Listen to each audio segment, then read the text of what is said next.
বাগেরহাটে পূবালী ব্যাংকের লকার থেকে এক গ্রাহকের প্রায় ১২০ ভরি স্বর্ণালংকার হারিয়ে যাওয়ার অভিযোগ উঠেছে। এ ঘটনায় আইনশৃঙ্খলা বাহিনী ও ব্যাংক কর্তৃপক্ষ তদন্ত শুরু করেছে।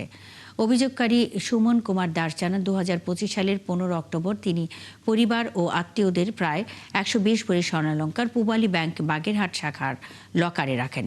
বুধবার পারিবারিক অনুষ্ঠানের জন্য লকার খুলতে গিয়ে দেখেন সেখানে রাখা স্বর্ণালংকার নেই। বিষয়টি তিনি তাৎক্ষণিকভাবে ব্যাংক কর্তৃপক্ষ ও পুলিশকে জানান। বৃহস্পতিবার দুপুরে বাগেরহাট জেলা police super Mohammad Hasan Chowdhury, PBI police super Al Mamun সহ আইনশৃঙ্খলা বাহিনীর সদস্যরা ব্যাংক শাখা পরিদর্শন করেন এবং সার্বিক বিষয় পর্যালোচনা করেন। বাগেরহাটের অতিরিক্ত পুলিশ সুপার শামীম হোসেন জানান, তদন্তের পরে এ বিষয়ে ব্যবস্থা নেওয়া হবে।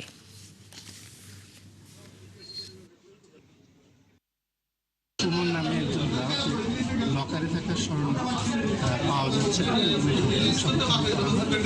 ওই অভিযোগের ভিত্তিতে আমরা ব্যাংকে আসি এবং এটাকে দেখছি যে পরবর্তীতে আমরা তদন্ত করে এটা আইনগত